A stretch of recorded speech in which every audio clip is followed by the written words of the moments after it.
Hi, it's nice to meet you. Why do I think there's... Yeah. Is it someone else in your family, Joanna? Your name just came up without it. It's fun. It's fun. It's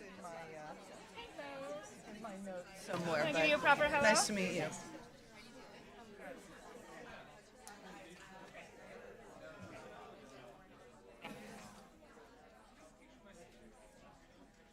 How are you, friend? Nice to see you. Great to see you. Hi, great to meet you. Rebecca. Hello, pleasure. Move on my... Susan's smarter than all of us. You know, I made a beeline for the wine. I Having a proper drink. usually have scotch under my pants. Oh, sorry, you guys don't know each other. Hi everyone. Hi, how are you? Nice to see you. Susan. Hello. Okay, there we go. Good evening. Welcome to Cooley. My name is Andrea Orzahoski. I'm a member of the firm's marketing department, and on behalf of Cooley, I want to welcome you and say how pleased we are to partner with Columbia Business School's Alumni Club and to host this great panel tonight. The Business of Reproductive Medicine is ripe for investors and entrepreneurs. Very quickly, before I hand this off to Wendy and team, for those of you unfamiliar with Cooley, we are a premier law firm. We have 900 lawyers across 12 offices located in the US, Europe, and China. Additionally, we have a 40-plus year history in the life sciences industry, and our practices are really catered specifically for life sciences companies. We work with 1,400-plus public and private companies in the space, and we counsel more than 50 of the NASDAQ-listed companies. We also have an unmatched deal track record with rankings consistently placing us number one across areas such as number one law firm in issuer life sciences IPOs, the number one law firm in life sciences venture financing since 2013, and we are number one for biotech and pharma M&A. So with that brief introduction, I'm going to hand it over to Wendy and enjoy the rest of the night. Thank you, Andrea. Thank you, and thank Cooley for this. Thank Cooley for this. They are a great host. They've been a great host. So I'm Wendy Diller. I'm chair of the Columbia Business School Alumni Club of New York Healthcare Committee. And I'm delighted that so many of you are here tonight and interested in hearing about what this fantastic panel has to say. This event is sold out. It should be sold out. These panelists are top in their field. They're top in their field. I just want to say a word about how the panel came about, as it's not my area of expertise. Yan Yang, who's also a member of the Columbia Business School Alumni Club of New York, and is on the healthcare committee, and she's also chair of the Distinguished Leaders Committee of the club, which has its own great programs. So she planted the seed of the idea when I approached her about doing a program on her company, Oxford Nanopore. They weren't interested in doing something on sequencing, but she suggested this topic, and I thought it was a great idea, and I knew exactly who to turn to when we decided to do the idea, which was David Sable, who I had heard speak and who had read his columns and knew that he was a very popular professor at Columbia Business School. And it was extremely versatile in many areas and an expert in this area. So I wanted to rope him in, and I'm delighted that he was willing to do this. And this panel would not have been possible without him at all.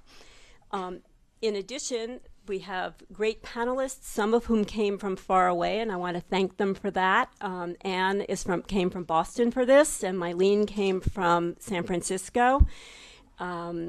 Everyone came from someplace, and I think, Susan, I don't know where you came from, but you just got, you're in New York based, but I'm not sure you're in New York, but I'm not sure you were in New York, Louisville, Kentucky.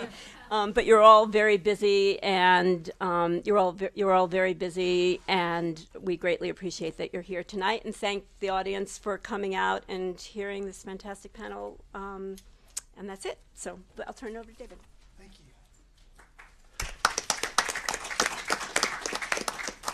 Thank you, Wendy. Thank you to Cooley. I will second what they said. Every time I see deal documents, they have Cooley all over them. They really are experts in this field. It's a pleasure to be here. It's a great crew. It's particularly since it's affiliated with Columbia, which always have a special place in our hearts. What I'd like to do is talk a little bit, give you a quick data dump on the world of reproductive medicine, and then the best thing that I could possibly do for the 2 hours after that is to shut up and let my colleagues here talk. So I'll just direct questions over to them. But let's start with some basic data. There are 75 million women in the United States between the ages of 15 and 50, that's the way the CDC calls reproductive aging. So that's the group we're talking about. 7 million of those 75 have a history of infertility or are suffering from infertility at any given time. The 75 million women produce 6 million pregnancies per year in the United States, and those 6 million pregnancies result in 4 million live births. There are 33,000 OBGYNs in the United States. There are 1,000 OBGYNs subspecialty trained, like Dr. Copperman and Dr. Yao, as reproductive endocrinologists, specialists in reproductive medicine. So we're down to 1,000 specialists that do this.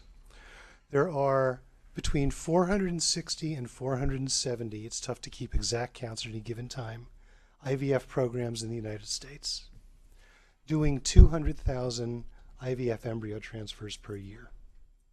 So just to give you an idea of the size of of what we're doing here. Those 200,000 IVF cycles produce about 65,000 babies. So about 1 out of 3 cycles will result in a live birth of a baby. In the United States, that accounts for approximately 1.5% of the live births in the country. Now that may seem like a lot. You start looking at other countries though. Australia, it's about 4%. Spain, it's much higher. Japan, it's higher. If you look at the utilization of IVF in the United States, and then you look at compared to other countries, it's right out of an economics textbook where you see a demand curve. It's really proportionate to what the out-of-pocket costs are. In the United States, actually IVF penetration is very low. Now, the trends within the industry, there's been a lot of consolidation going on for 7, 8 years. The big programs are getting bigger, which is resulting in very, very, very high quality, but at a maintenance of cost. Again, exactly what any management textbook would tell you. To put the IVF industry and the reproductive medicine industry into context, again, we said there are 7 million women with infertility in the United States. Compare it to, and I say this not because it's an obvious comparison, but because it's medical and the numbers are at hand. The amount of money we spend in reproductive medicine is somewhere around $5 billion in the United States per year. That's for 7 million patients. At any given time, there are about twice that number, approximately 15 million people in the United States with cancer. There's a million new cancer, 1.6 new cancer patients per year, and 600,000 people die of cancer per year. The cost for cancer care is between $85 and $90 billion per year. Comparison to about $5 billion per year for reproductive medicine. Now, I'm not commenting as to whether this is proper triage of resources or not, but just to give you an idea for how small relative reproductive medicine is within the economy versus other areas of healthcare, and what an enormous number of people that we are addressing, the small number of people that we're actually treating and helping get pregnant. A couple other trends. There's consolidation. There's additional services being offered by our field. Traditionally, we took care of people that couldn't get pregnant. We also took care of things like abnormal menstrual cycles, pelvic pain, things of that sort. But most of reproductive medicine, particularly by subspecialty trained doctors, has been for helping couples get pregnant that otherwise couldn't. A wonderful thing and a worthy goal. There are more things coming into the field now. Elective egg freezing to allow proactive planning for pregnancy, to allow people to space out when they're going to bear their children, is becoming much more popular. It's an area of very, very rapid growth. And my panelists know a lot more about this than I do. And a third area is the use of reproductive technology for fertile couples and fertile people who are at risk for passing on genetic disease. We're now capable of detecting abnormal embryos before they're implanted, before the pregnancy is implanted itself, and it's been called the ultimate preventive medicine. Now, it's a tiny, tiny percentage of those 200,000 IVF cycles that are being done now, but it's an area of rapid growth.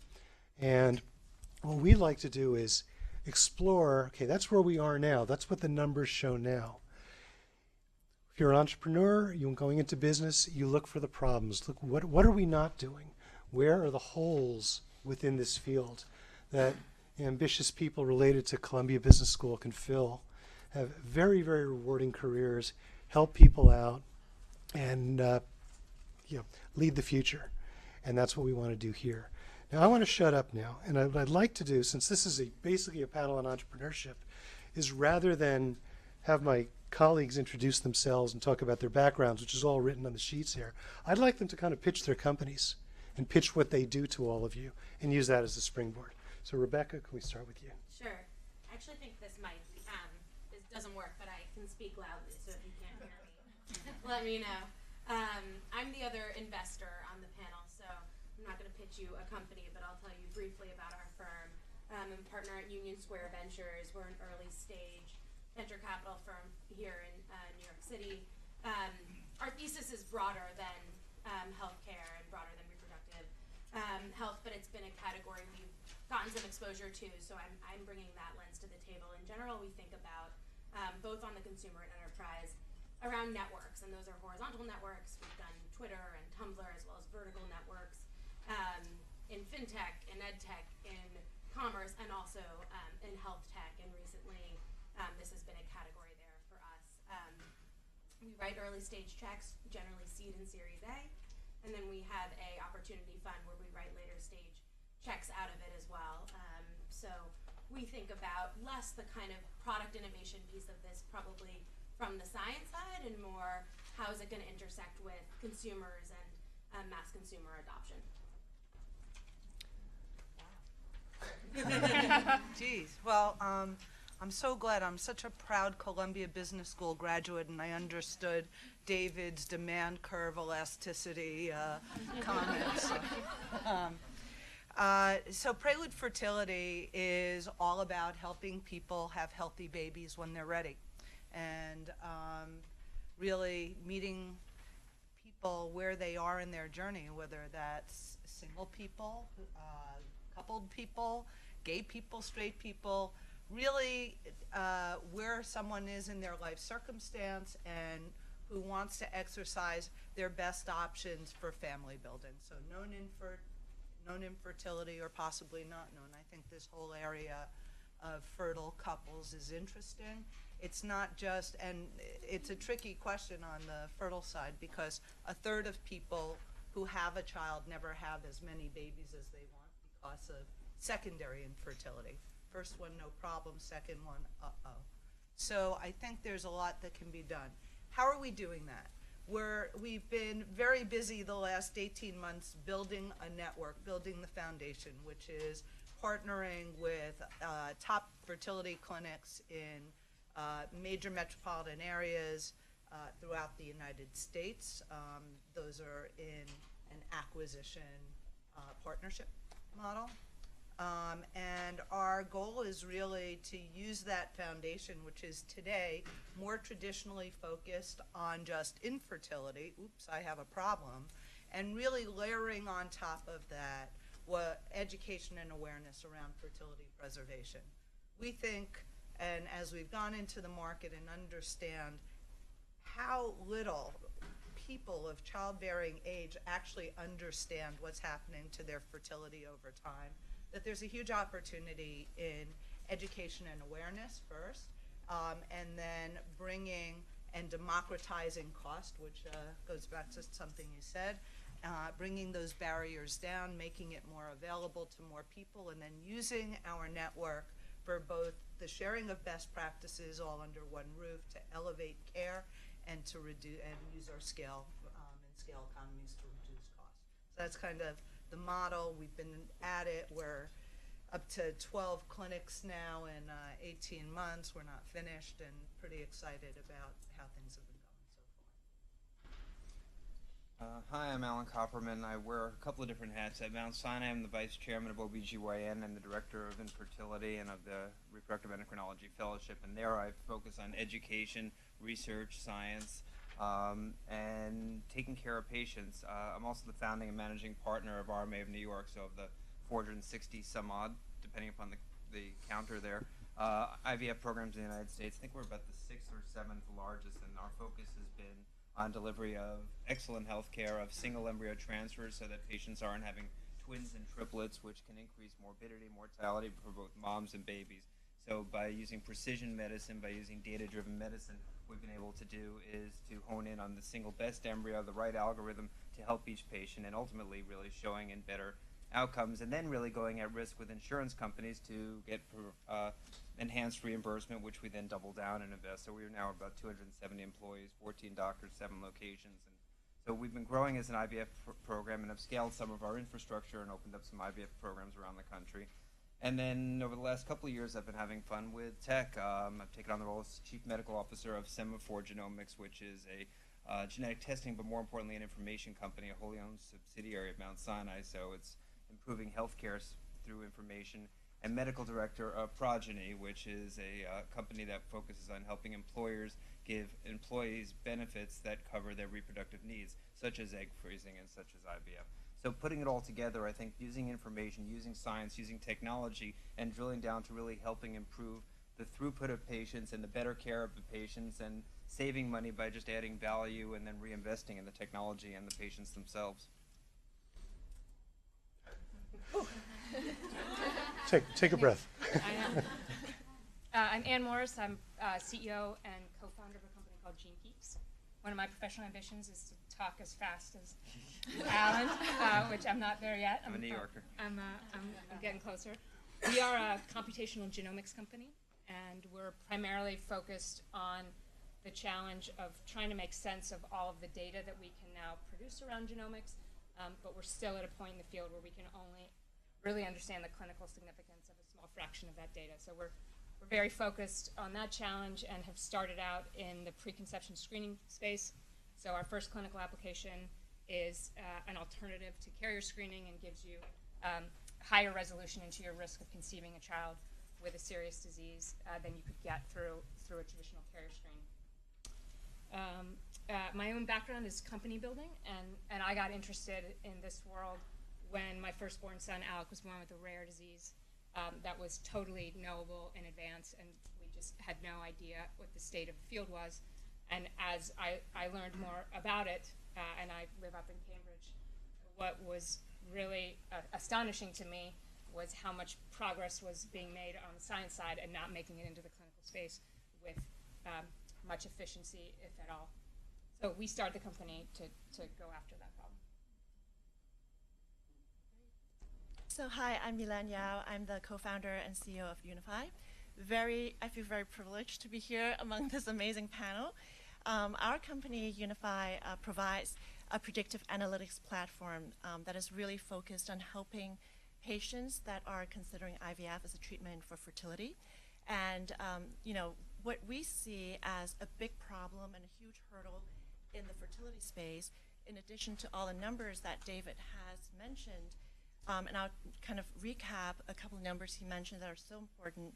7 million women or couples suffering from infertility, about 200,000 IVF treatments in this country. So that's less than 2% utilization. Compared to European countries and other developed countries, we have the lowest utilization rate. What that means is American women have the least amount of access to IVF, and I think that's a terrible thing. So what we're working on is trying to tackle this problem from a couple of different directions. And a few things to make this, even more of a problem is a lot of people don't know most patients that go through IVF don't have a baby in the first treatment. And over 2/3 of patients don't have insurance coverage for IVF in this country. And easily, on average, the cost of IVF can be over $20,000. And when you pay out of pocket for the first treatment and it doesn't work, that is devastating emotionally and financially. And so we know from firsthand data analysis that over 70% of patients quit in that situation. And that is really terrible for the patients because these couples have very low chance of conceiving on their own, and also is a problem for the providers who have also invested a lot of time to figure out what should be the treatment protocol for this couple and could really help them achieve a pregnancy and a baby, but can't do it because it is not financially feasible. So there is the demand that David had mentioned, and definitely there are other providers that are very eager and willing to help make this happen, but we have a transaction problem. So the way Unify sees this is both a medical and a personal, and also there's a huge financial angle to it. And our approach to this is in a few ways. We have a clinically, scientifically validated platform where we take data from providers and build validated prediction model to tell each patient their chance of success or of having a baby from IVF. And we help the providers be able to give this personalized report to the patient, and it's based on her own healthcare data and the provider's own data. And so first of all, just informing the women and couples what their chances are, I think is the number one thing. A lot of times you hear about, in the cancer world, there is such a thing as prognostic stratification. Patients know what's the probability of survival, recurrence. Fertility patients don't really have a very good idea about that. Until we, deliver our technology to as many providers as possible, patients are really, looking at this, and providers looking at this based on a few, very crude categories of age, or age and maybe one other blood test. But we can really put a whole healthcare kind of profile for each patient into an IVF success prediction. And out of that, we can also use this probability that we can gather to help the providers offer a much more feasible financial solution. So there are different ways to do this, and one that is very appealing to patients is the refunded warranty program, where a patient can have up to 3 treatments without paying again each time. And if she doesn't have a baby, she can have a refund and choose to do something else with that money, whether it's adoption or moving forward with an alternative treatment like IVF with donor eggs. So our really goal is to, and we're already achieving that. We launched this platform about a year and a half ago that combines AI and FEMTECH. And we have 12 clinics across the country providing the solution to patients. And we're really seeing a dramatic improvement in the patient's experience, and also making it accessible for them to have the number of IVF treatments that they need to have a baby. So those are our goals. Wow. You probably didn't pass. You probably noticed that the word tech keeps coming up. 21st century has been called the century of biology, and probably because this is the century where we're going from analog to digital. And just about every one of our speakers is touching on that in some way. And reproductive medicine is incredibly conducive to using the new capabilities we have, bringing the digital world here. Next question I want to ask, and I want to direct this to Alan and to Rebecca from 2 different angles, is if we want to make a difference in the reproductive medicine world, what are the glaring problems that really, really need to be solved? And I ask Alan because, Alan, you're on the front lines. The patients see you. You're often the first point of contact after the internet. But you're the first person, the first professional they often see.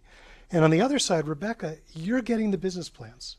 They're coming across your desk, and you're choosing to fund these to decide, these really go after something that passes the so what test, and other things that are really just kind of don't make it. So I'd like to hear from both of you. What are the real glaring big problems in this field that ambitious entrepreneurs should be going after? I think from my point of view, we break it down into access to care and patient dropout. And access to care doesn't just mean the financial resources to pay for care.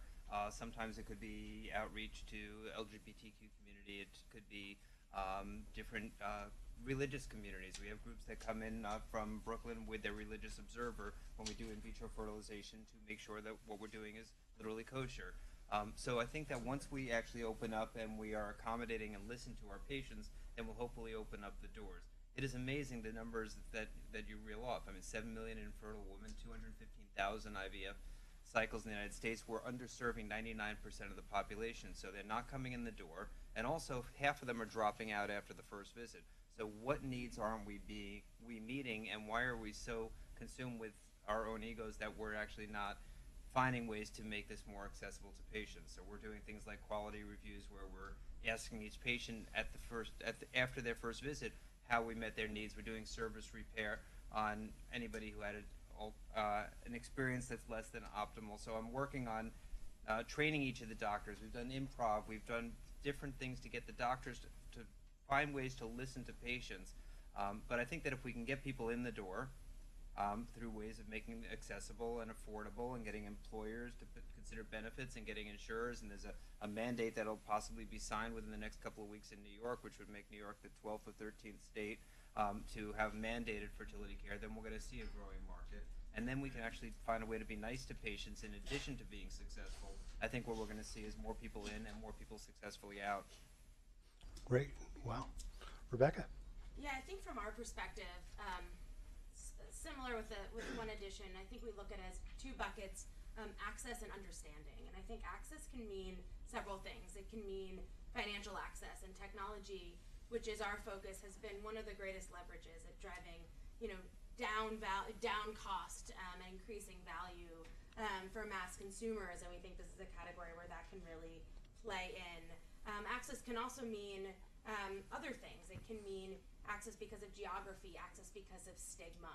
And we think that technology can reach customers that otherwise may not be able to get products and services. And so we've been focused on those areas. An example there, there's a company called Nurex. This is slightly adjacent, but it's a mobile platform that prescribes and delivers birth control. Really simple thing. On the coast, people think of it as I don't have to go to CVS anymore. But where the growth has really come from is actually not there. It's come from the middle of the country, where we found that there are millions of customers who have trouble accessing birth control because they're scared to ask their doctors, because they don't have doctors nearby, and the company has seen enormous and very cost-efficient scale through that category. The other piece is information. I'm not on the medical side of this, and I listen and I think, wow, these are incredible innovations.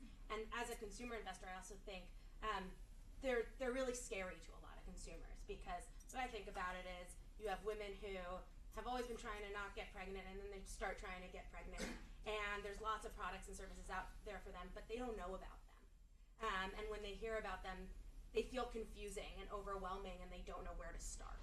And we've been really focused on that category of how can technology create mass access and understanding for a customer base that otherwise it may have warded off.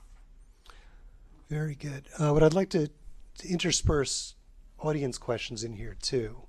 We came up with some great questions, but we want to make sure we answer all of your questions. So I'm going to break after every couple and ask if there's any audience questions. If not, we can go back. We've got more. We all have a quick question about the medical science perspective.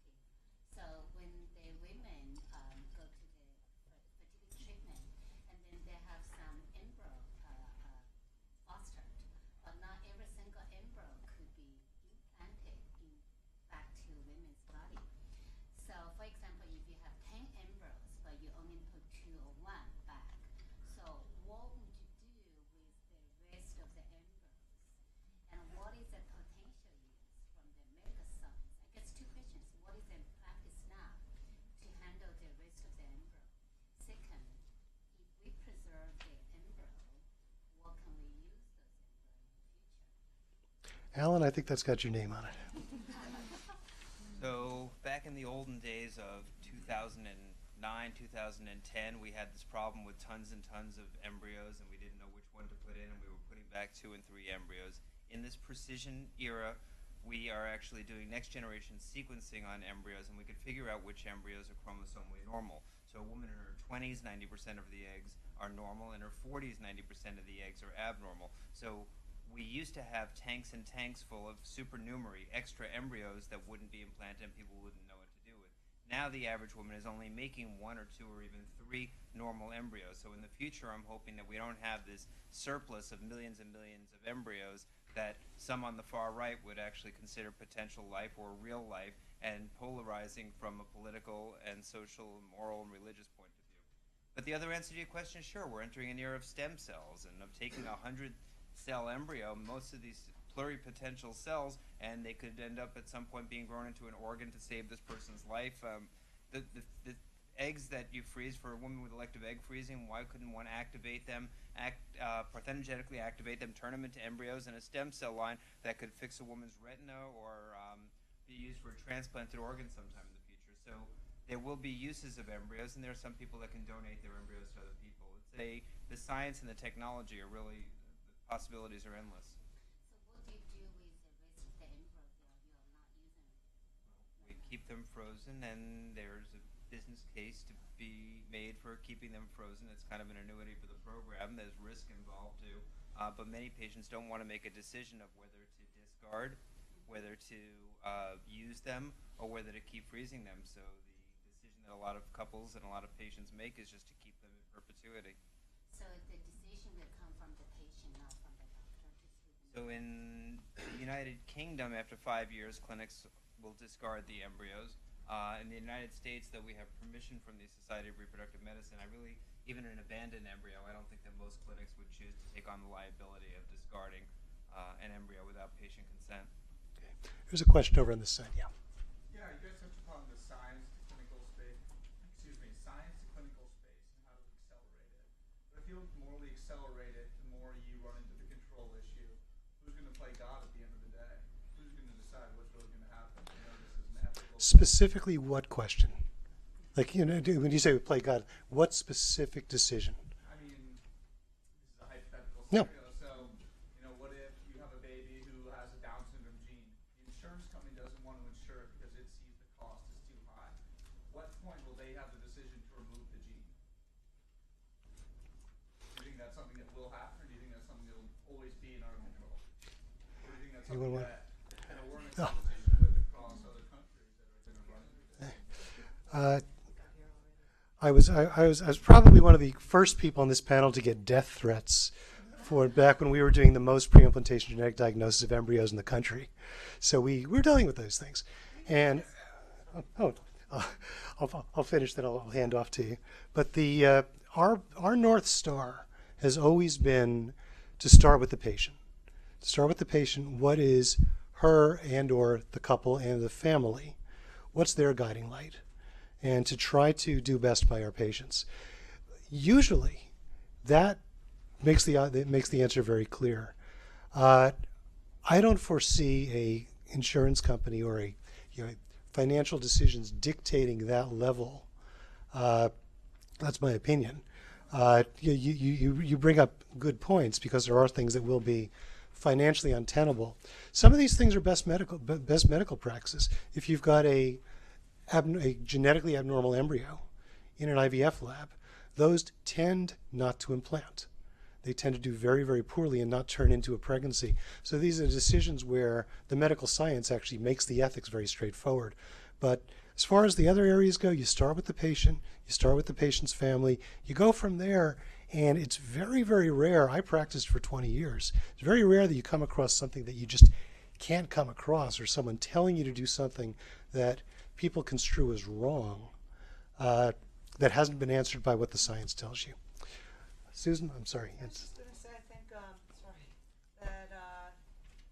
we're testing for Down syndrome right now. We're testing pregnant women. And women and couples get to make that decision about how they handle that pregnancy. I don't really think that there's this, Where do you draw the dystopian. line, though? Sorry? Excuse me, as I've been interrupted, where do you draw the line? At what point are you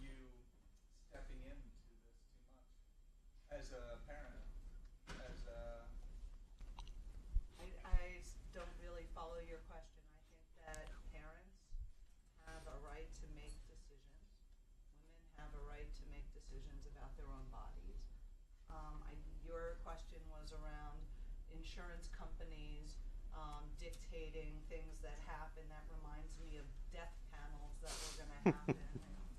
And I don't buy that dystopian view of the future personally. I think that knowledge is power, and people make very personal choices, and they're never really easy for people when they're faced with them. Is what my 30 years of healthcare have shown me. Well put. Move on to the last question. We talked a lot about access. And Susan, I'm going to put you back on the spot now. We've all said we want to expand access. We want to get more people into treatment. But right now there's 1,000 reproductive endocrinologists in the country. We do 200,000 cycles a year. Even I can do that math. It's about 200 cycles per doctor. Everyone's busy. Everybody's making a good living. It costs a not insignificant sum to build a new IVF lab, and you need to train embryologists. So how do we bring about this great goal of improving access, helping more people, while we're facing those just kind of natural constraints? Everyone's doing rational things, they're providing good care, but how do we get those people in? Yeah, it's a great question. It's one I spend a great deal of time thinking and working on, because I'll add one more number to yours, which is we're graduating 35 reproductive endocrinologists out of fellowships per year. So, Which is approximately what we have retiring. right? So Right. exactly. Steady So state. Steady state. Yeah. And it's been interesting as I've spent time in, I don't know, 30 or 40 different clinics across the country to look at the different workflow processes, for instance, that different doctors in different clinics have. And one of the things that's really glaring to me is the ones where the doctors, these very, very highly trained REs, are doing all of their own ultrasounds, for instance. And, you know, there's ultrasound techs that could do this all day and all night. In other clinics, they're doing that. Doctors want to keep the personal touch with the patient, and so they're going in at the start of the visit, after the ultrasound, spending that quality time answering the right questions, using their time versus the more rote, lower value pieces, if you will. And so we think about how is there a way to find more time, more capacity through workflow enhancement that doesn't impact negatively the patient experience. So that's an example. I think over time we're going to have to look at, I think in this country, some form of extender, if you will, strategies, whether it's incorporating OBGYNs into some part of the cycle. But there clearly isn't going to be enough trained REs to really handle, you know, a 2 or 3x expansion of the marketplace. So what about telemedicine platforms being So yeah, so an IVF, I mean, you can speak to this. An IVF cycle or even front-end egg freezing requires 4 or 5 ultrasound visits, and it's not tele. It's very hands-on. There's procedural work. There's one tech company that actually has a home transvaginal ultrasound hooked up to the iPhone that people are looking at trying to scale that visit to make it more locally accessible for the low tech, and then have a hub and spoke model. Yeah, I mean, it's being done in other Yeah, I mean, fields very effectively. if there's a model that works, we'd be really interested in that technology. So if somebody's got that, please come in. So someone's tinkering around the lab with this stuff. You know who to talk to. Question in the back. Yeah, how, you're building upon that, how do you see HIPAA impacting each of your businesses or the various angles that you're each working on? And how do you think that perhaps HIPAA needs to evolve to keep up with the technology from a medicinal, AI, and all the other various components that you're focused on? Maybe Anyone? I can talk about that. We deal with that every day. Doctors ask us about that. So I think a lot of people are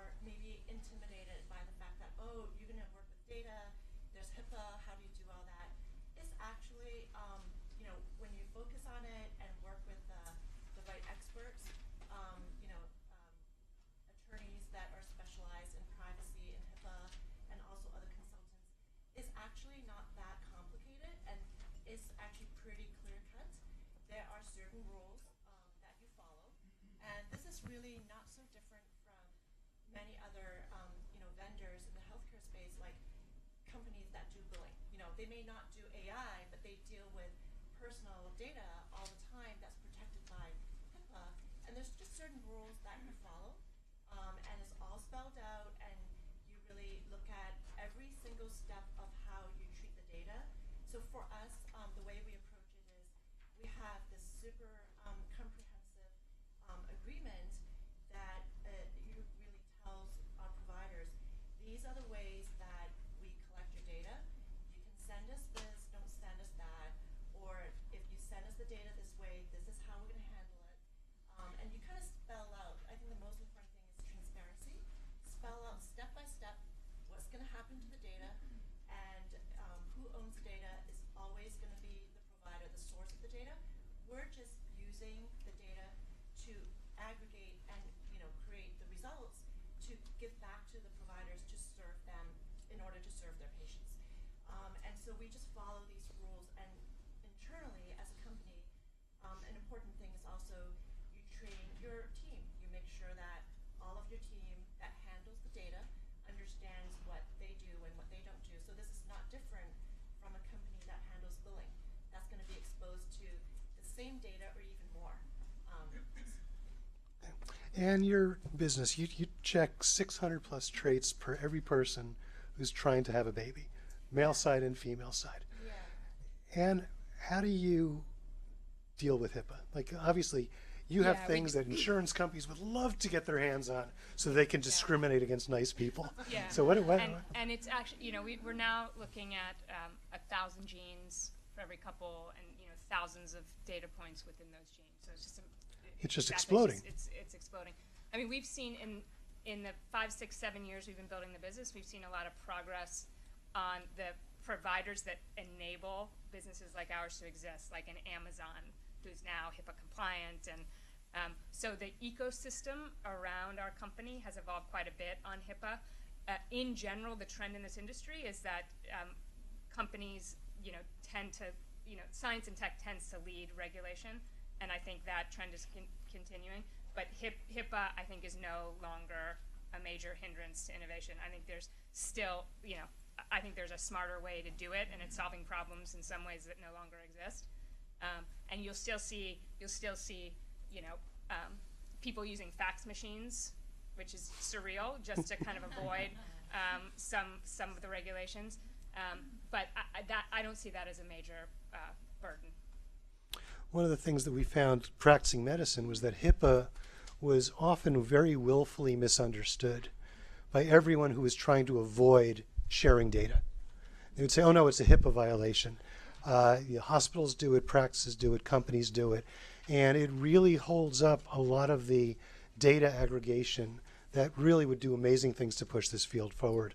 You probably see the same thing, Alan. Yeah, I mean, I think that we have learned to embrace the FDA and embrace HIPAA and embrace OSHA and just believe that, we can certainly rally for change. Nobody likes an inspector coming into their office and looking at it. It's tough to be compliant with everything. But I'd say we do a better job of not talking about patients and elevators and all this good. I think that the bigger issue really is privacy. We, with a cheek swab, with actually a granulosa cell from around an egg from one sperm cell, we could figure out who it is in this room. And I think that is both scary, but it's also this great opportunity. I mean, in the future, it's possible that reproduction will be thought far too important to leave to a random mating of an egg and a sperm, and everybody's going to want to find that healthiest embryo. I know that won't make sure. one of the guests happy, but I mean that's what our future is. I mean, it's there will be an invasion of privacy. I mean, within 3 or 4 Google searches, Google knows who we are and where we live. And the cameras on this room probably have all of us tagged as well. It's something that every one of the answers and every comment everyone's making goes back to data and how much data is being collected, what's being aggregated, what we can do with it. I'm going to direct this to Anne and Mylene, because your businesses are really very, very, very information intensive. Where are we vis-a-vis storage, processing power, just the raw inputs of computing? Is that holding us up, or do we have way more engine than we need for that type of thing, and we just need to bring our creativity and smarts and good ideas to use that capacity, or is there stuff that we still need to develop on a pure hardware side? So on the hardware side, I think we're in great shape for what we do. So Illumina solved a major problem, right? Now we can put it on our desktop. You know, we can all figure out the raw genetic information that's embedded in our cells. We can get that pretty easily now and cheaply. I think we are at an embryonic stage, if you'll indulge the metaphor, at fully understanding the clinical relevance of that data. I think we're at the, I mean, we only understand a fraction of what's coming off of those machines right now. And I think we're going to see a revolution in the next 10 years on the analytics side. Hardware, I think we're all set. Okay, so that's a big problem. What's going to bring that about?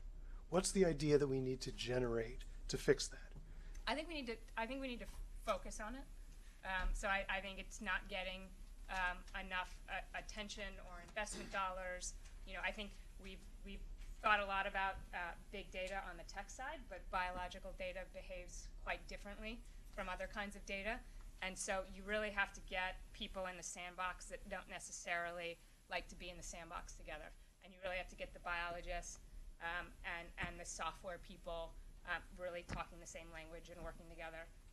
You know, my little company it is at the center of that intersection, and we see, you know, clashes of civilization all the time on just, you know, just the culture of these different creatures, you know, interacting with each other and trying to get something done. And then you add clinicians into the mix.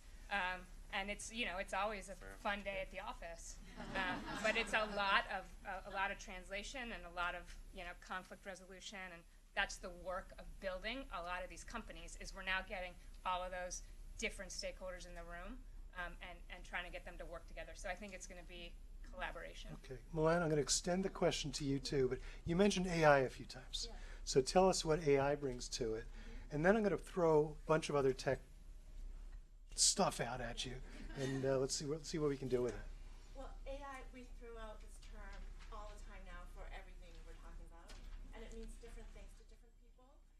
So very broadly, it's really, you know, getting the computer or your platform to do a lot of the decision making or processing or thinking that traditionally a human doctor would be doing, but to do it a lot faster and to do it at scale for a lot more people in parallel, and throw a lot more knowledge base and information to it.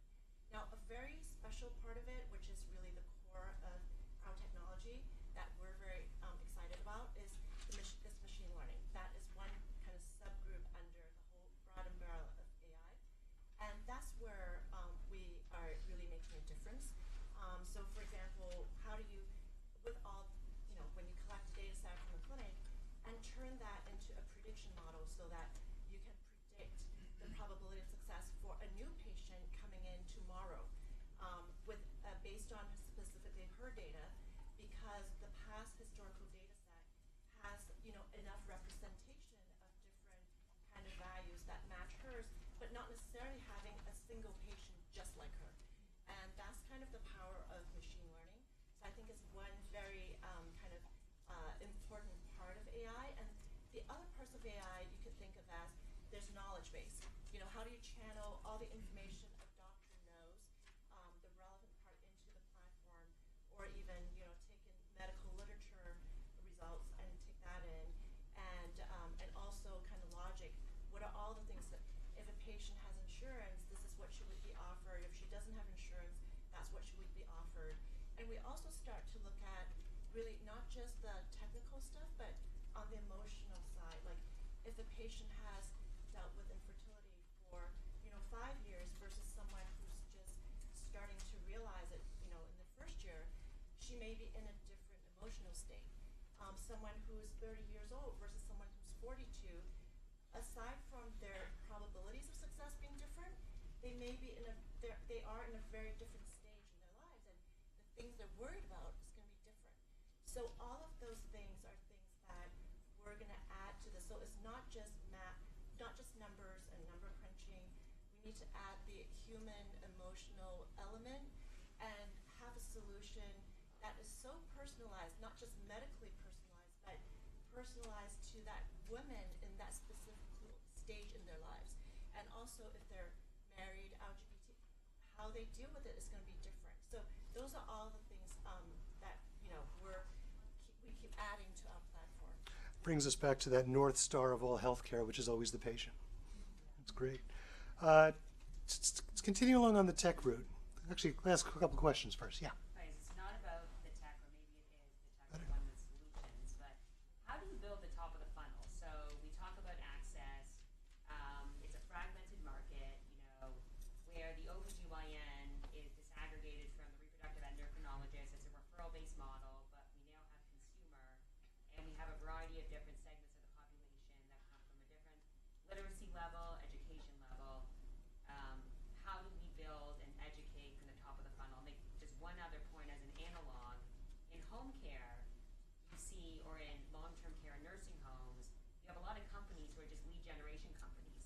So the consumer calls them up, they have a conversation, they funnel them in, it's a business. Have you guys seen that, or what do you think? Susan, you spend 20 hours a day thinking about this. What do you think? You asked a bunch of different things. Yeah. One is, yes, there are companies out there. I think companies like Glow and some of the fertility app companies can be frontline. Progeny can be a frontline lead generation system as well. You know, the top of the funnel, I think this whole education and awareness and building that is really important. What we see with referral networks is, you know, a new doctor coming into the marketplace, the fastest way they're going to build their practice is through lunch and learns and outreach to an OBGYN referral network, right? And that's going to start to scale them because they have no personal reputation yet in the marketplace. They're young, they're just getting started, or they've moved from one market to another. So that is, you know, classic, did it for 30 years, go out there, detail OBGYNs about, you know, what's special about the doctors, the clinics, the laboratory. In terms of, as you see more senior people who've been in the market, my guess is Dr. Copperman over here doesn't have to do a lot of that because he's seen enough patients, word of mouth, you know, referral to referral, net promoter score sort of stuff takes over. So on the IVF side, in big markets, there's not really a demand generation issue. There's a capacity issue. There's a move people from first visit through conversion. I think there's those types of things. In some of the middle, smaller markets, there can be some demand and social media and traditional marketing and some radio and awareness events can take care of that. Where I spend a lot of my time is thinking about my kids who are in their mid-20s and women and couples in their early 30s who seem to have skipped out on 9th grade biology. They don't know, you know, we don't understand our menstruation cycles, never mind what's really happening with our reproductive health and our fertility over time.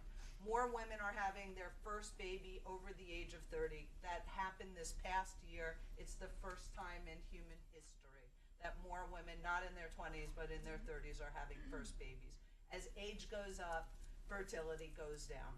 I thought it was really interesting that a senator, I think it is, just announced that she's pregnant very proudly by IVF. And, you know, Janet Jackson didn't do that when she was pregnant at 50. So we have a massive education and awareness that we have to do to just go back and educate people about the truth about their fertility. World Health Organization, I'll just throw out one more thing, lists fertility. Cancer, heart disease, fertility, the third most important health crisis on this planet. And it is because of trends like that. So how do we do that? It's multi-channel, by the way. It's not one, we know we have to get to the OBs because we don't want them to poo-poo anything, so you've got to educate them. You've got to get out in very personal type of campaigns because this is personal information, and what I've seen in terms of movement type marketing is it's one-to-one transmission, so it's a lot of social, but it's also influencer strategy. So the answer is it's expensive, it's multi-channel. It doesn't happen in a day. We think about it like a movement, and it's going to take time. But you know, the trends and the dynamics are there. That the message needs to get out, and we want to help lead that. Who do you see doing companies like her? We do, and I think I think we will get a lot of PR and free media attention because I think this really is a national health crisis. It's a world health crisis, and the information needs to get out there. Question over here. Yep. The question probably both to Rebecca and Mylene. I own a part of a outpatient clinic back in Moscow in Russia. So we do some IVF stuff on the commercial basis. So when you talk about information and everything, when you count the cost of acquisition of a patient, so that's how the question passes over to Mylene. What's the cost of acquisition of a patient to your platform? So for our platform, we don't charge the patient. Well, your cost of acquisition, how much money do you as a company invest into getting one patient who signs in and who gets into the first, let's say, cycle? Is that an NDA level piece of it? You don't have to answer that. Yeah. So our platform really serves the providers, and we've tested different ways actually. We've because we got a lot of feedback initially from consumers that were interested to get the test direct access to the platform and providers but really after testing all the different ways to deliver the information, it turns out that through the provider is still really the best way for a number of reasons, at least for now. I mean, that could evolve, as time goes on. But most patients, they still want the report, to be receiving from their providers, to have that professional guide them, and we do too. So, this, I think we're not, as a country, we're not at a stage where most patients are ready to take on this information completely on their own, and they feel much more comfortable when there's a doctor kind of guiding them, and that's great. We're going to do what the patients and doctors feel comfortable with, and so this is right now a supportive tool for the doctor to provide the counseling, and as such, we don't actually charge each patient, and we don't actually. Our business model doesn't work that way in terms of per patient acquisition. Because the reason is we're really providing the service to the provider, and that actually makes it the most cost efficient for the provider and for the patient. And the reason is this is really a great service to the patients. The doctors want to offer this for free to the patient because it's going to help her understand her situation a lot better. So it's and they see the dramatic difference. All these doctors have delivered the same counseling without the Unify report, and now they've done it with the Unify report. They can tell the response from the patient just being grateful that, wow, I'm so glad all this information is spelled out for me. And so that's kind of where we're at, with people's comfort zone. Yeah, so then the cost of acquisition of one doctor, okay, if it's not one patient, but one client. Yeah. So how much This is time? technology. Just like I think all healthcare technologies, there's a huge investment upfront. Yes. Because we are, because we care a lot about quality. We care about quality, we care about HIPAA compliance, everything is done totally, to the best level possible. We have PhD level data science team. We have experienced software engineers from healthcare, enterprise companies. All our team are from enterprise, level companies. So we are really aiming and serving at that level, and we invest. That's why we need investors.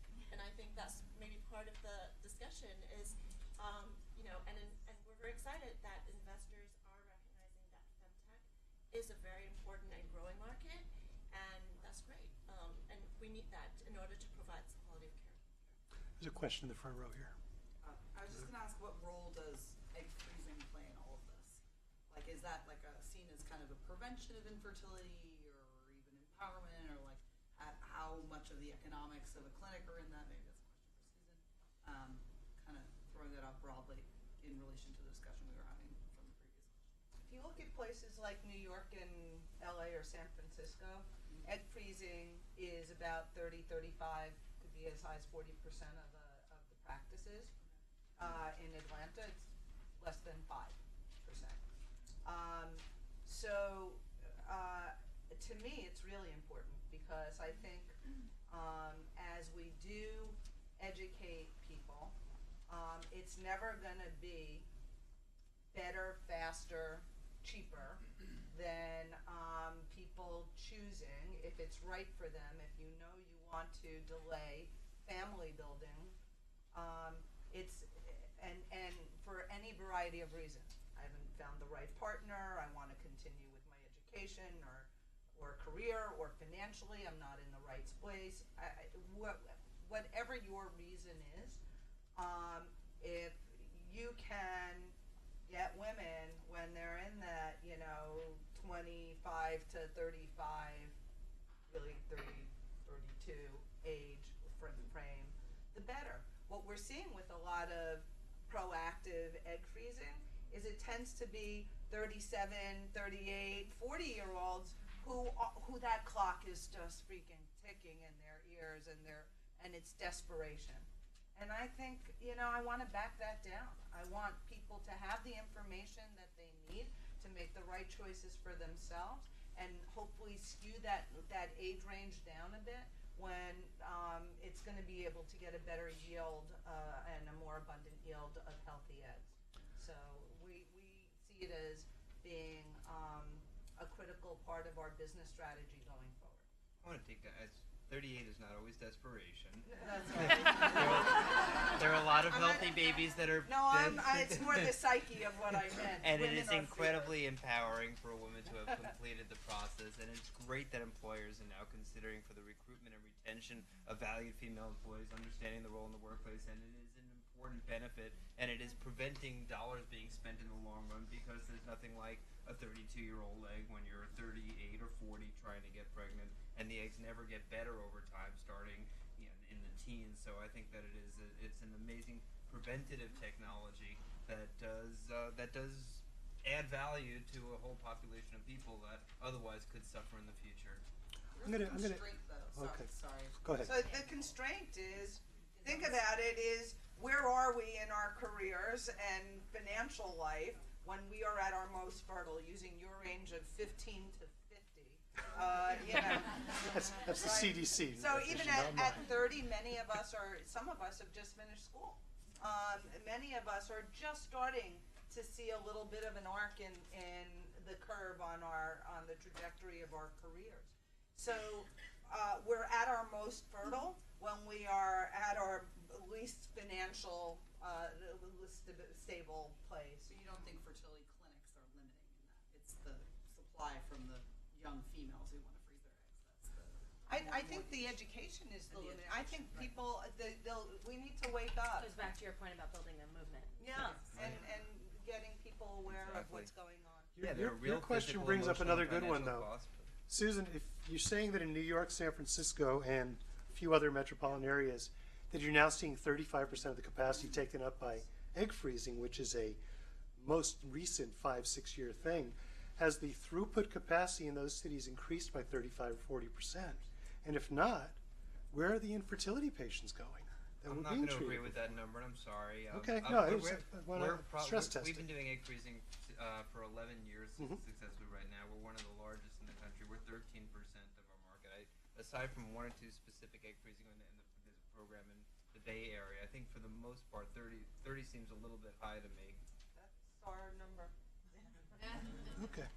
So, question in the back there. Sure. Choose amongst yourselves. I was going to ask about the financing options. Could you guys talk about some of the models that you're seeing in terms of employer benefits? Is there an insurance model out there, not covered by Aetna or whatever, but private or other kind of new up-and-coming insurance? You can talk about that. Prelude, Progeny, and Unify are all aiming right at this. You guys know a lot about it. Maybe I'll just start though with what's going on the West Coast with it's what started in the tech world, And that is, if you look at everybody from Facebook to Salesforce.com to Google and everyone in between, they are providing coverage for women, both for fertility preservation and for IVF. And as you bring down that barrier, that financial barrier, demand goes way up. That is definitely for sure. Companies like Progeny are coming together to deliver those benefits and help make it easier for those companies to offer services because of their claims adjudication processes and working with experts like Copperman on what is the right protocol or standards for how do you determine what infertility is and things like that for administration of benefits. So we see a very positive trend in terms of coverage by companies, which helps. We also are investing and working with partners on the financing side as another way of bringing down cost. So literally like a car payment sort of model. And then finally, I think one of the powers, we're 35 reproductive endocrinologists now. I think we're the second largest network. Part of our business strategy is to use our scale to drive down cost and to help democratize the cost of IVF and use technology where we can to create efficiency. Yeah, I think quickly on our side there, we're seeing many new innovations on how to finance this. And I think, a bunch of these questions tie together, which you got to build a brand here. And that's part of building a movement. And, we've seen people build brands in many other sectors, in retail, in financial services, and they're going to have to be brands built here too. And many of them will take similar tactics to what other categories have done. That's going to take upfront cost and time, but it's going to help things like some of these financing tools gain access and awareness, which I think will be powerful. And then we're also seeing innovation, and I don't claim to be the best in the world at evaluating some of these on the technology side of IVF itself, that can hopefully substantially drive down the cost of actually doing the procedure. And I'll General? talk about maybe Go ahead. the kind of other aspect, the 2/3 of the patients that don't have full insurance coverage, what can they do? And there, you alluded to maybe consumer lending, and that's definitely an available route for patients. But what we're looking at is, let's say on average, that IVF treatment all in is going to cost, let's say, $20,000. So let's say that woman has to now borrow, 20. Let's just say she needs to borrow all of it, and she has that loan available. Let's say she can even get it. Let's not even think about what that interest rate is high, and then she does the treatment. What we're concerned about is she may not have a baby. There's over 50% chance she is now going to be in debt with a high interest rate, no baby, and the doctor is going to be telling her, I recommend another treatment because your results are very good. You just need to be able to repeat the same treatment a couple of times. And that's just the terrible situation where is she, first of all, she's already emotionally devastated at this point, and she and her husband or herself, and now she has to think, I need to borrow another 20, and this is when it just breaks down. It's just not going to happen. And she may have to wait, and then her ovaries are also getting older, and now what to do. So we want to bring a solution that makes use of these available options. There's the loan, there's the doctors, and by knowing the probabilities of success of these women, we can help providers structure a package that is not paying $20,000 at a time, because actually the doctors aren't really looking for that. They're not looking to make 20 at a time with the patient walking away very distraught. They want the person to have a baby.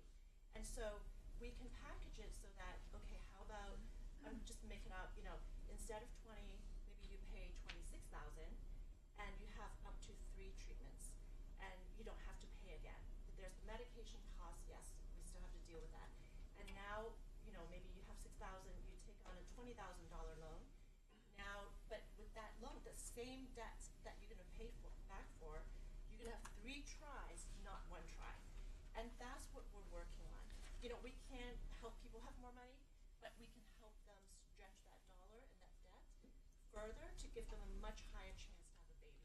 And by, having IVF is kind of like you imagine flipping a coin. It's not 50-50. Let's say for that patient is 70% chance of having a baby. Every time she flips that coin, 70-30. But if you get to flip it 3 times, you're going to have a very high chance of a baby. So that's what we're trying to shoot for. It's the emerging field of bioactuary. Yeah. Which is, it's great stuff. Question. I guess the follow-up to all this, it sounds like the access to information, especially at a younger age, is something that can really help people make intelligent decisions that can help them in the future. I guess the question is if we're talking about starting a movement, who should really be funding that movement? Is it the public? Is it government? Is it insurance companies? And as investors in the community, how can we get involved and kind of see a path to companies that can be really profitable by sharing this information with people when they're engaged? Should pay. Wow, I'd love it to be somebody else. I mean, this was a big issue for us as a small, venture-funded startup that needs to be very capital efficient. The biggest barrier to our crazy success as a company is the absence of education, and there's no way that we can solve that problem. I mean, we even tried to cost it out of what would be an education about, you can find out this risk at the earliest possible point before anyone's pregnant. And I think this is a subset of a larger movement around educating people about their reproductive health. I don't know who solves the problem, but I think the only alternative is that everyone has to take a piece of it, because there's not an obvious answer that there's a stakeholder who's going to pick up the flag. I like the way you asked the question almost as a social entrepreneurship question. And different countries are taking a look at this. In Japan, the government is really focused on the fact that the average number of one baby is not going to be nearly enough to pay for the aging population. In Europe, they haven't had replacement in decades. And so throughout the world, I think governments are trying to figure out what their future looks like. And this is a major question. You're asking all the right questions. So partnerships between public and private make a lot of sense. And the internet is hopefully really going to be the place where we continue it. As I was watching Khan Academy videos last night on AP Macro with my high school kid, I'm like, wow, this is amazing, this democratization of information. It is sitting here in this palatable and approachable way.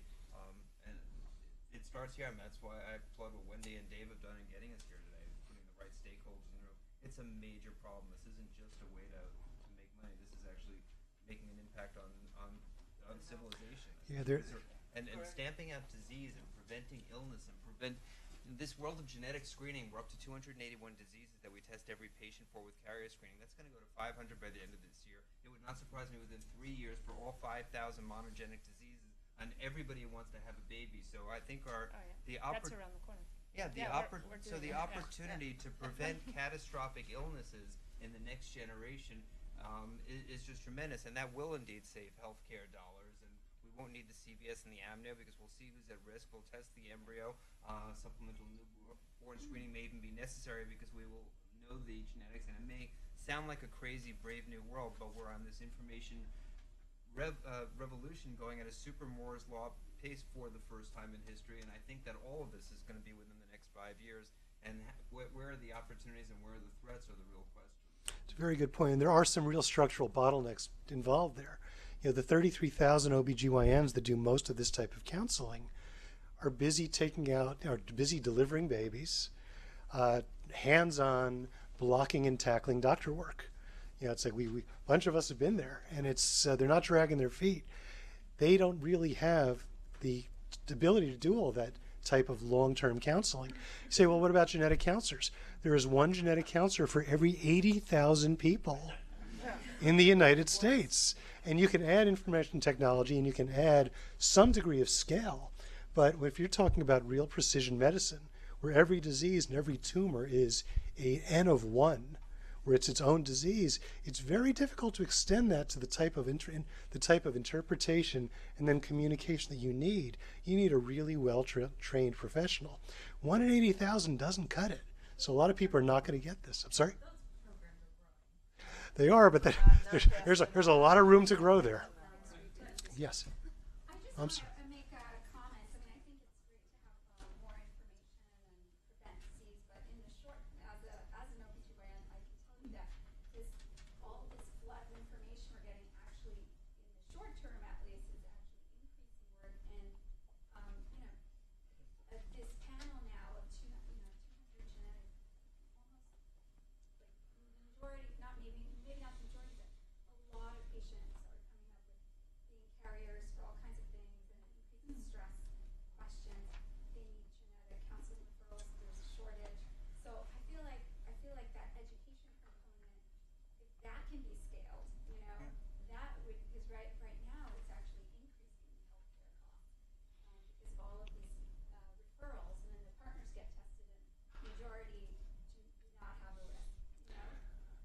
there's a better way to do that whole thing, and we should talk afterwards. But we're trying to get to patients before they walk through your door, and we're trying to do it in a more rational way, where we're testing both partners at once, and we're simulating what is likely to happen. And when you do it that way, you're only talking to the 5 or 8%, 5 to 8% of couples who are truly at risk. The idea that we're counseling 100% of people because 100% of people are carriers for rare diseases, which is a factual statement, is actually a terrible way to address this problem. Yes, that's what's happening right now. Yeah. And the most recent place where I worked, it wasn't even all being covered by insurance. So they were doing the testing, it wasn't being reimbursed, and then all the positives were needing to be reversed. The fact that that's considered a positive test, the way we think of positive tests, and from a diagnostic standpoint, is ridiculous. Because that's 100% of human beings. And most of this is so repetitive that there will be a bot. I mean, there's the tech opportunity to solve dynamic counseling platforms, reaching patients where they're at on their phone. I mean, all of that is within the next couple of years, because there's no way that... It's an area of a very active entrepreneurship right now. Yeah. Human genetic counselors will be a last resort. They won't be a frontline tool. Right. Because that's information as well. I guess there's two pieces of this. The actual procedures, the tumor, the N of 1, there's a human limitation to how we can scale that. But technology is the best tool in the world at scaling information. And that's imminently doable. And it's actually probably quite a big business opportunity for the people that can capture it. And pieces of it might be. And we're seeing some stuff there, but that there is no barrier to scale of being able to provide information and education. It's a barrier of innovation right now of how that's being done. And I think a lot of smart people are looking at it, so I'm optimistic that we'll see some good things there. Talking about the technology, I read some article about, because we're talking about women's age and the egg getting old. So there's some technology that you can put 2 women's eggs together, one's egg yolk and one's egg white, and then you just use one sperm, and then just produce a baby like that. I think there's one baby was produced, right? The three-parent. So there are different countries that are allowing 3-parent IVF using an enucleated egg and using cytoplasmic donation. There are a couple of babies born in the world. It's not clear that that's going to be the answer to reproductive aging. Most of reproductive aging is actually in the nucleus because the egg has made a meiotic error, so there are too many or too few chromosomes. So in other words, it's really not the energy or the cytoplasm or the mitochondria. For the most part, it's nuclear aging. It's the DNA. There have been. It's an interesting area. It's still sci-fi right now. Okay. Question over on the side there. Yes.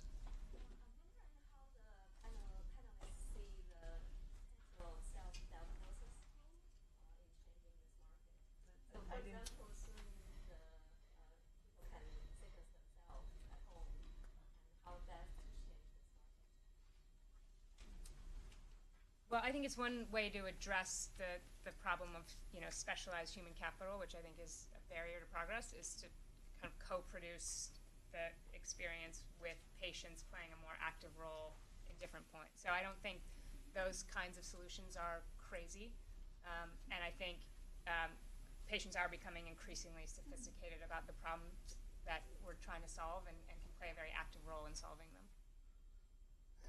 Question. So I'm going to assume that all the technology will help disseminate this opportunity, and I think, as we've seen on the West Coast, I spent a lot of time on the West Coast, egg freezing is de rigueur. So now to the medics on the panel, what happens, what are the side effects, particularly if you undergo several rounds of IVF? Short-term consequences, long-term consequences of ovarian stimulation. Because I think we're going to get to a point where people are going to want to do this, women are going to want to do this, but now what, right? Has the biology or the pharmacology or the longitudinal studies caught up with what I think will take off like a rocket? Alan, you probably answer this every day. Sure. I mean, you're asking the right question. So there are physical and emotional and financial costs of doing a treatment cycle, and there's short-term side effects like moodiness and bloating, and the long-term side effects. And what are they? IVF has now been around for over 30 years. These ovulation stimulation drugs have been around for almost 7 decades. There are 7 million IVF babies, probably 19, 20 million cycles of stimulation. So we have pretty good longitudinal data. In countries with socialized medicine, where every exposure, like a medication, every outcome, like an ovarian, breast, uterine, or cervical cancer, is tracked, there really has been no increase. So there were 2 studies that came out in the 80s, 2 very famous studies, the Whitmore study and the Rossing study, that showed that more than 12 months of fertility drugs in a certain subset of population increased one certain subtype of tumor to the ovary. Nobody has ever, in the last 3 decades, replicated those. So I think that as long as it's coupled with good health care, a pap smear, a breast exam, common sense, and in the future potentially some oncogene panels and looking at people who are at risk of certain cancers, I think that this is going to provide better rather than worse health care. I think we're going to be looking at the ovaries, identifying tumors, so we may actually save lives with these multiple cycles and not actually impair them. Well, you've never answered that question before. In the back in the orange. Okay, thanks. It takes 2 to tango. Is anyone addressing the entire male side of this marketplace? The what? As the couple coming in. But do other people see a whole world, a marketplace of getting men educated and Even in the prehistoric days when I was still practicing, the men, we didn't evaluate infertility without making the man front and center, front and center. I'm sorry? Yes, actually, we actually have an entrepreneur in the audience who's working on, you can just bridge these 2 last questions together, a company that's doing home testing. We talked about home sequencing before. You can do home male testing to try to do this before you even reach the doctor. Karen, why don't you give a couple, if you don't mind me putting you on the spot here, give a couple words about your company, Track. Sure. So we have a system that allows men to check their sperm concentrations at home in a few minutes with an easy FDA-approved kit. And we also provide feedback. Do you want to say the name of your company? The company's called Sandstone Diagnostics, and we get the product on Amazon. It's a consumer product. So we enable men to not only find out what their fertility level is, but also understand what their risk factors might be. Environmental exposures or exposed to toxins in other ways. Maybe firefighters who might be exposed to a lot of heat, for example. And we try to provide feedback for men so that they can try to avoid the risk factors that might be causing them to be low in terms of fertility. But what we're seeing is that along with one of the reasons that the WHO considers fertility to be an epidemic, really a huge issue, is that sperm counts have fallen hugely, 30 to 50% over the last 30, 40, 50 years. So male contribution to infertility has gone up. What we're trying to do is help young men, and we're really targeting men maybe when they get engaged, when they get married, way earlier than you guys are seeing patients.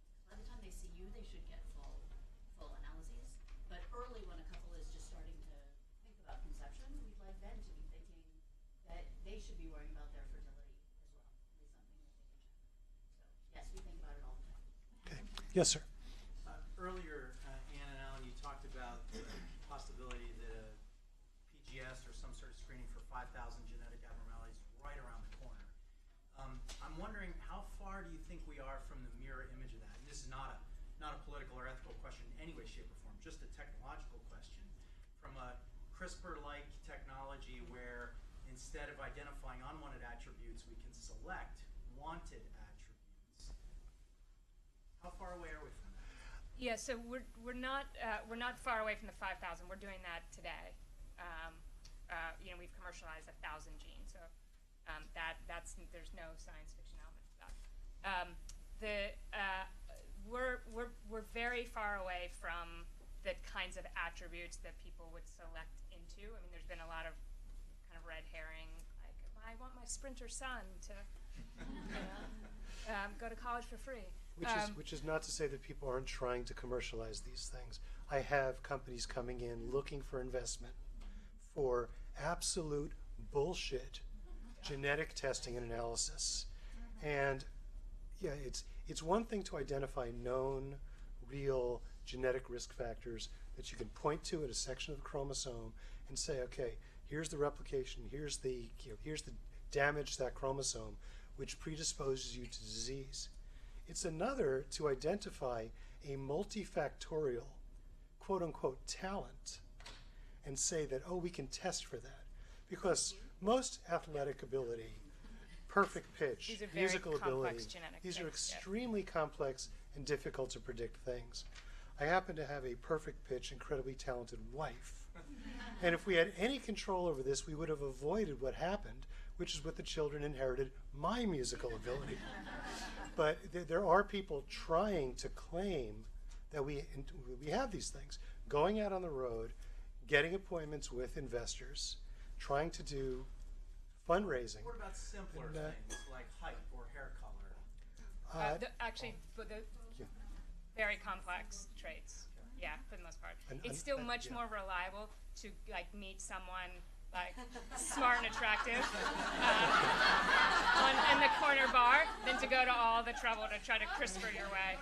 But the answer to your question is, if there is a single A or a T that you want changed to a G or C, we're really close to being able to do that on an embryo, and it's just the sensitivity of the cut to cut out what you want to cut out. It's like a find replace thing. That's CRISPR. So you can find it, you can cut it, but the whole replacement we haven't perfected yet. So it's a great question, and in the future we may be able to prevent disease in an embryo.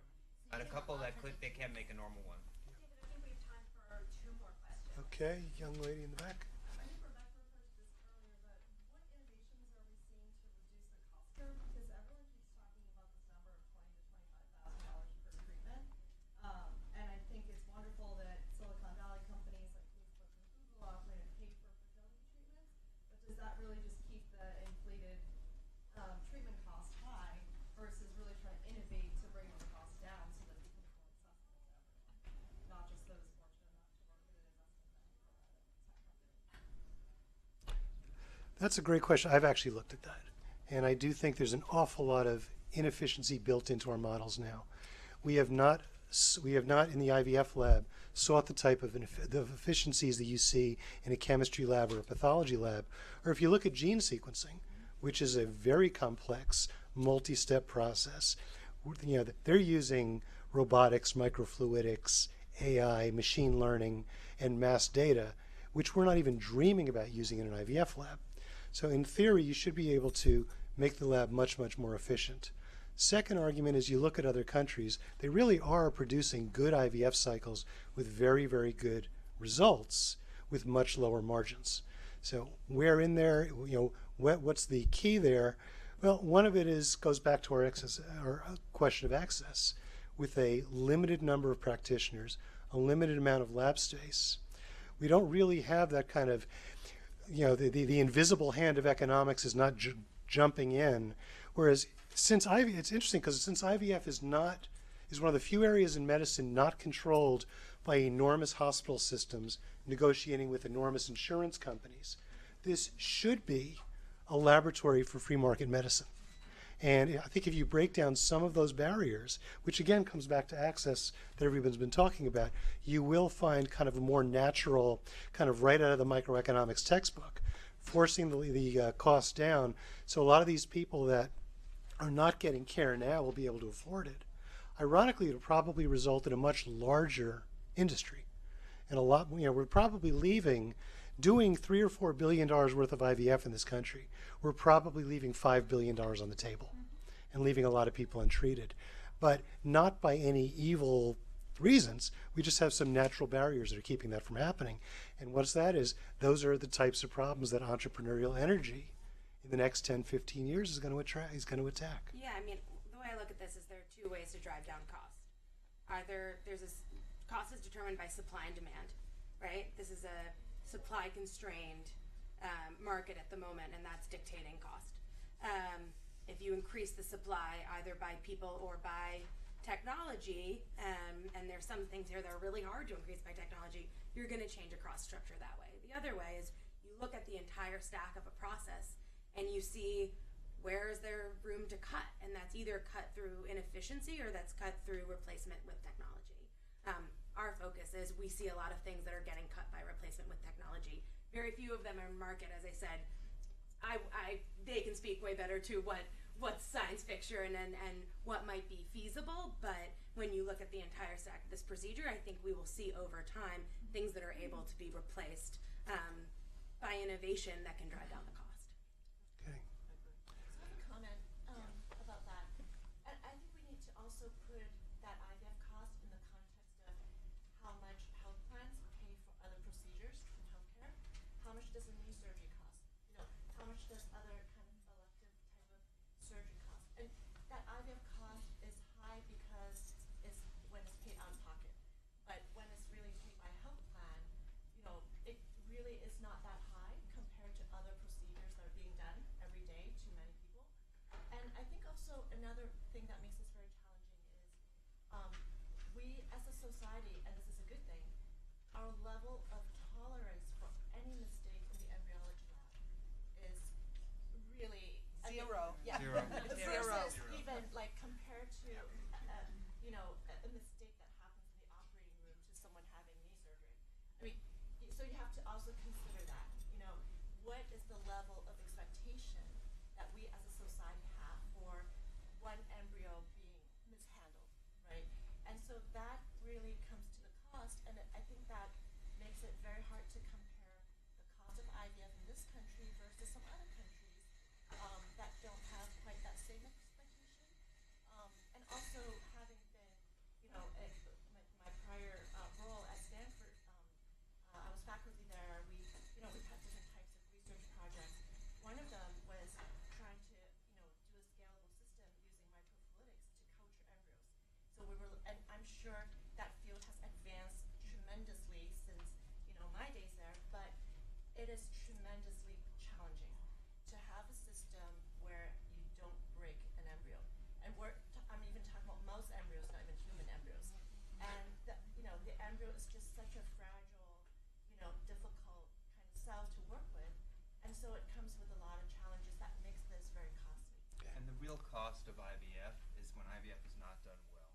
It's when you put back 2 or 3 embryos, you have that $500,000 triplet, you have that $7 million quadruplet with NICU costs and a lifetime raising, the societal cost, the insurer's cost, the parents' cost, the human cost, the out-of-work cost, the material. So I think that what we have done recently is, while the price point has been supported in a marketplace, because there is obviously no scarcity of services, people can get in to see a doctor pretty much anywhere. At the end of the day, we're actually lowering the reproductive cost when you count the med-surg and the maternal fetal child benefit, and that's using technology, so we've actually added value.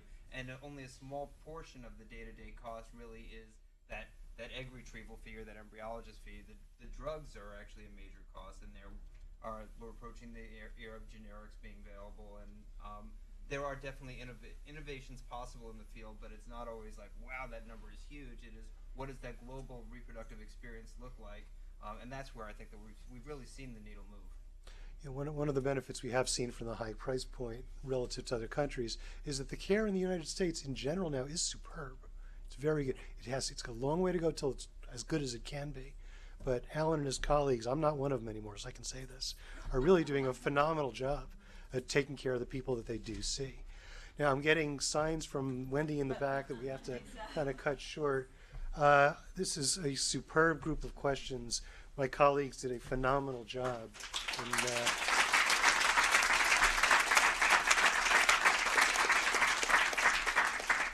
And some of us will probably stick around a little bit afterwards if you have specific questions. Wendy, do you? Yeah. Wendy may have a couple things. I have a lot of questions, but I'm not going to ask them. So I wanted to thank everybody. I wanted to thank our panelists. That was fantastic. I hope everybody learned and enjoyed this and came away with new insights. It would be great to continue this discussion at some point, maybe in a year. We'll have you all back in a year and see where we've come and what new kinds of innovations we have. I just wanted to put in a plug for the Columbia Business School Alumni Club of New York. Join us. We're great. We really do have other discussions in other fields that are on this level. And so that's it. Thank you for coming, and thank you.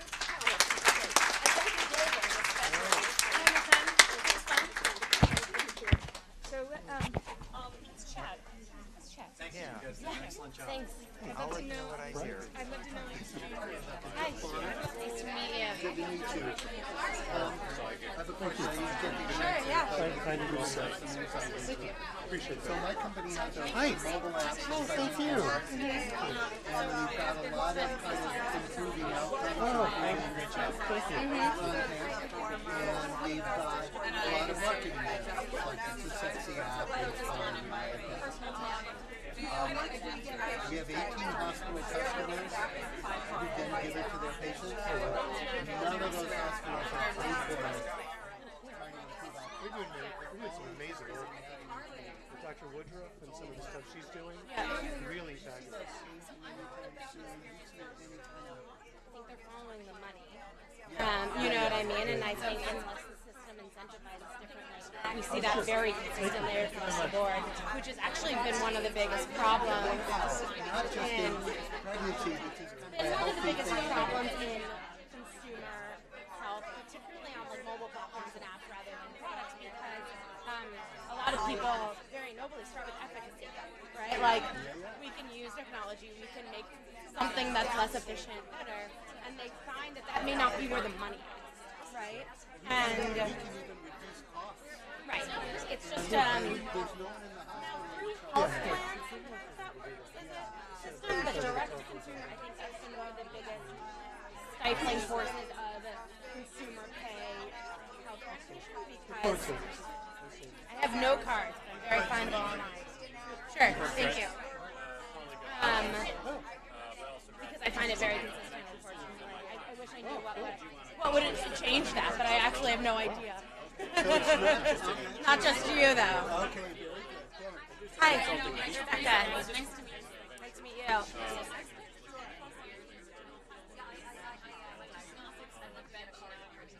Yeah.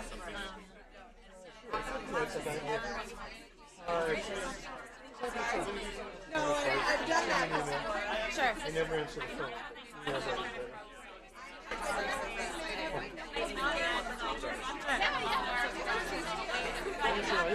Yeah, LinkedIn is probably the best way. If you find me there, I don't set cards, but yeah, absolutely. Thank you, yeah. Cool.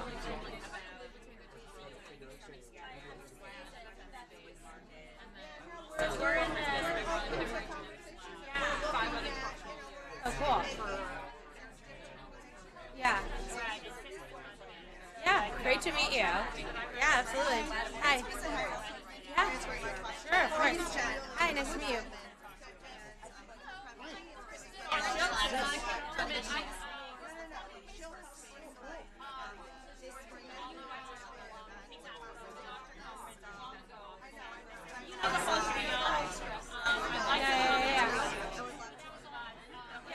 Happy to. We have a bunch of companies, some with female founders that are probably helpful in that category.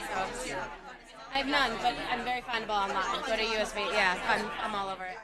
Yeah, nice to meet you. Hey, how are you? Oh, thank you. Yeah. It was fun. It's I do these quite frequently, but they're often about people starting companies, more generic technology innovation, so it's fun to do something specific. Sure.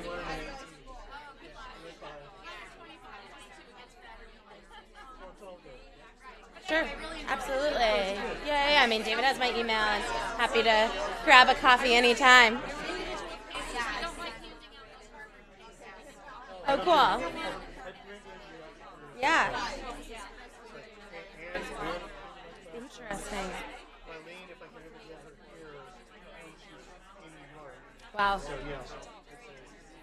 And autism can't be detected, right? Before birth. Yeah.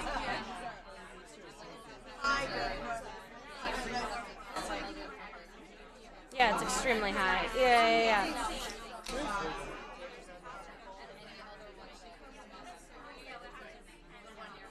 Yeah. Yeah. Oh, wow.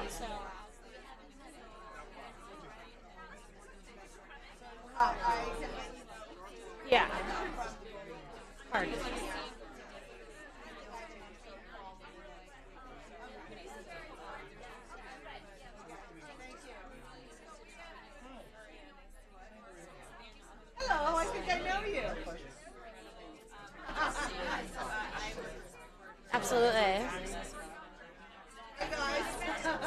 Yeah.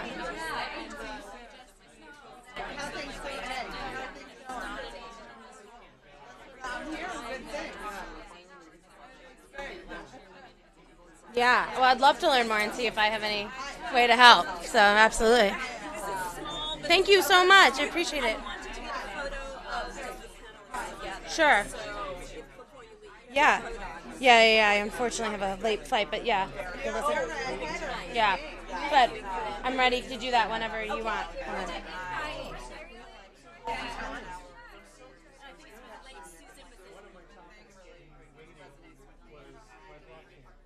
Oh, well, I didn't get to ask my side.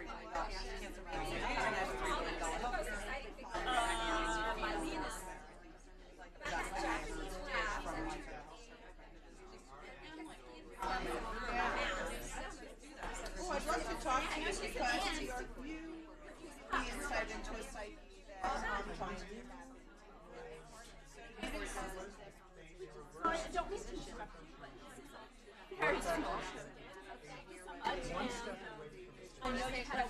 Hi. Oh yeah. He was telling about you. Good to see you. How's it going? Yeah. Congrats on your newest job. Yeah. Oh, that's awesome. It was fun to hear about it from him, and it seems like it's a good crew.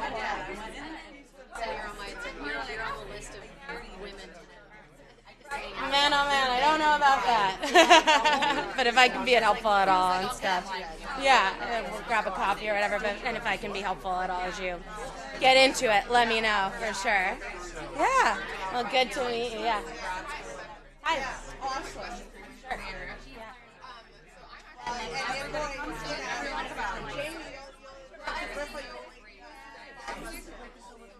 Yeah, I did.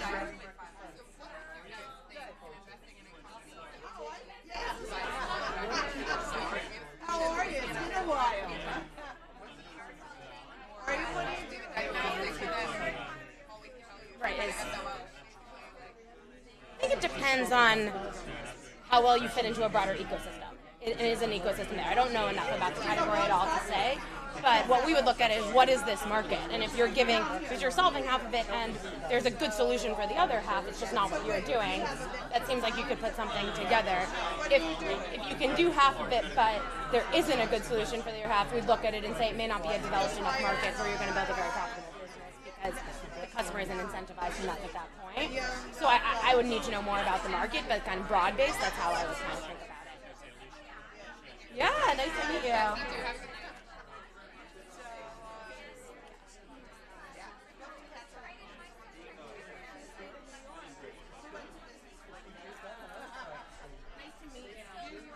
You're great. Do you have a card? No card. We'll connect.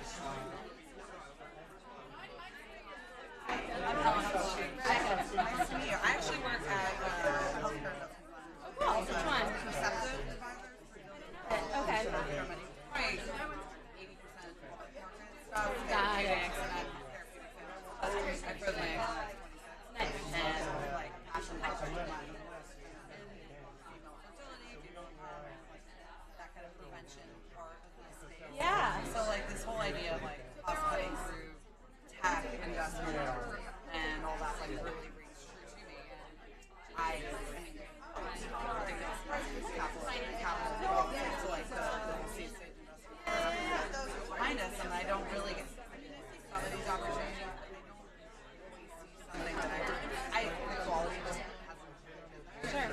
like a lot of the deals that I've seen, and like we have a med tech guy. Yeah. So anyway, I'm really curious about your takes on the space.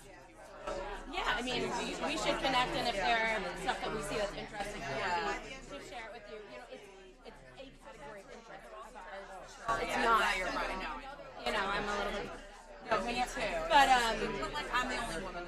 Like we have 7 investments. Yeah, actually, a lot of so I have 4 partners. They're all guys, and they've done a bunch of stuff in it as well. And so it's really just our interest here is share shifting and to the point that intersects that some people are taking a lot more control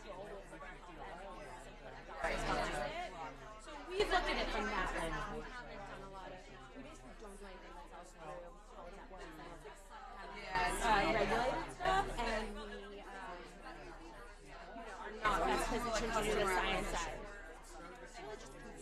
Investing where the product and service. That's, I guess, how we think about it, but I'm so happy to share. Yeah. Ideas as they come. Yeah. And like this whole idea of like it needs to be a movement. Yeah. Like maybe there is kind of like a low tech, like non-science. Yeah. I think they want to quit. Yeah, nice to meet you. Yeah, I have a few minutes if you want. No. Reproductive endocrinologist. You're discharged at you're discharged Ironically, at 12. during We that don't talk panel, about third I got my I'm having a baby in July, our first baby, our genetic report in sex on a message during the reproductive panel. easy to moderate this How it all comes together. Sure, yeah.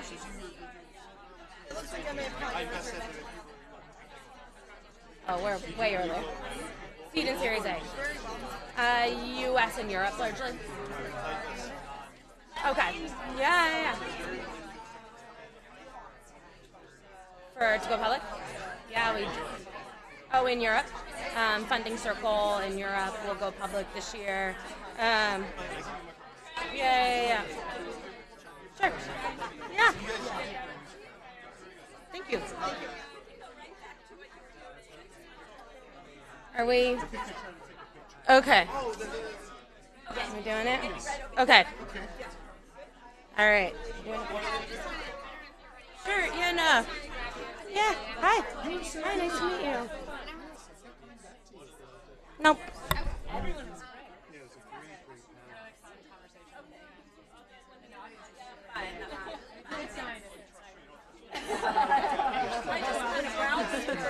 It's Aubrey. She was just there. She grabbed it. I open wine for my own personal.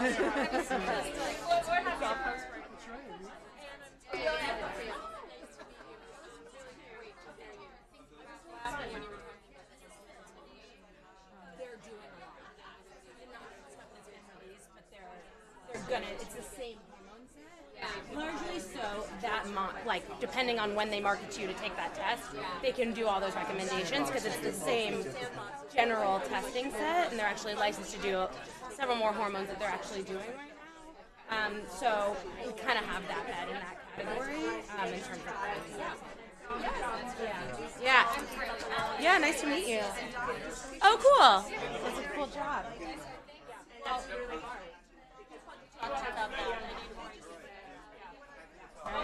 I'm getting a hook.